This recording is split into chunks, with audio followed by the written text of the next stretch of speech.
జరిగినటువంటి చిన్నారి సంఘటన పట్ల యావత్తు రాష్ట్రం అంతా కూడా దిగ్భ్రాంతికి గురైంది. మరి సభ్య సమాజం తలదించుకునే విధంగా మరి ఆ ఘటన జరగడం అనేది చాలా దురదృష్టకరం.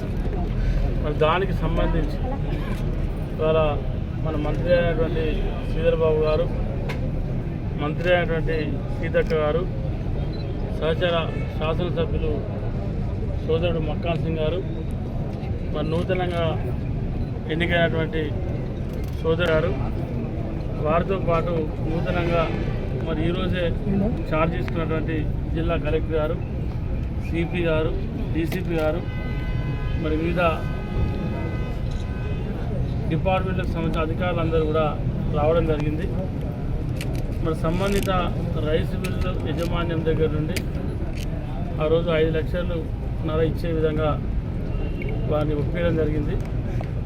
మరి నిన్న చంద్రబాబు గారు ముఖ్యమంత్రి గారితో మాట్లాడడం, హైదరాబాద్లో సంబంధిత చిన్నారి కుటుంబానికి 2.5 లక్షల రూపాయలు ప్రభుత్వ పరంగా ఎక్సైజ్ ఇవ్వడం, మరి దాంతోపాటు ఇంకా మిగతా ఇతరత్రకు సంబంధించి మరి మంత్రులు మీకు చెప్తారు. మరి గతంలో కూడా ఇక్కడ కూడా ఇట్లా మన దగ్గర ఇటువంటి పరిస్థితి లేదు. మనం కూడా ఎందుకంటే మన ప్రాంతాల దగ్గర నాకు తెలిసి పెద్దపల్లి జిల్లాలో 200 రైస్ మిల్స్ ఉంటాయి.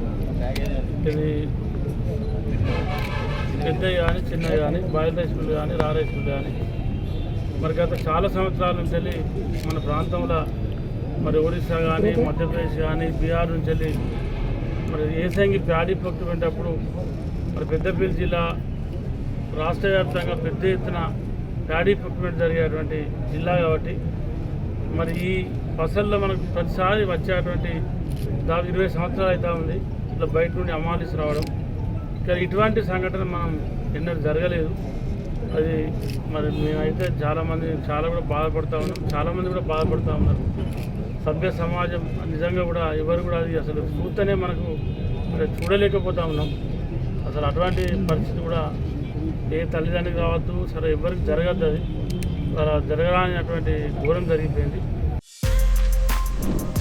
For more videos like this, subscribe Big TV channel.